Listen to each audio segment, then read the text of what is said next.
নমস্কার, আমি রুক্মিণী রঞ্জন ভট্টাচার্য। এটি আমার ইউটিউব চ্যানেল। আমি পেশায় একজন WBCS অফিসার, পশ্চিমবঙ্গের বাসিন্দা।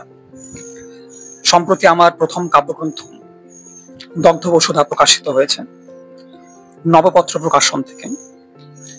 এই কাব্যগ্রন্থের প্রথম কবিতা এটি আমি আপনাদেরকে আজ শোনাবো।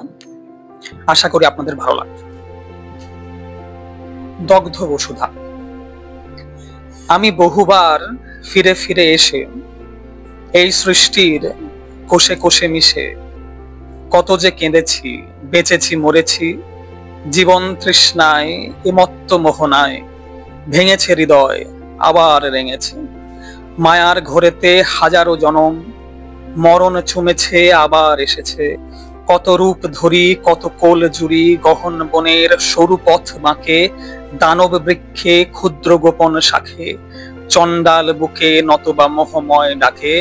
জড় জীবন্তে ভরা মেলেছে কায়া, দিনে দিনে গড়া সে সর্বস্ব মায়া অটানে অদৃশ্যে গেছে পাথর প্রকৃতির ভাঁজে। আরো কতদিন কতবার হৃদয় কলস পুরিব, করিব উজাড়, তোমাতে ভাসিব আবার এভাবে আসিব বিশাল তপ্ত ছায়ায়, তোমার দগ্ধ বসুধায় আর কতকাল বাঁচিব মরিব। নমস্কার।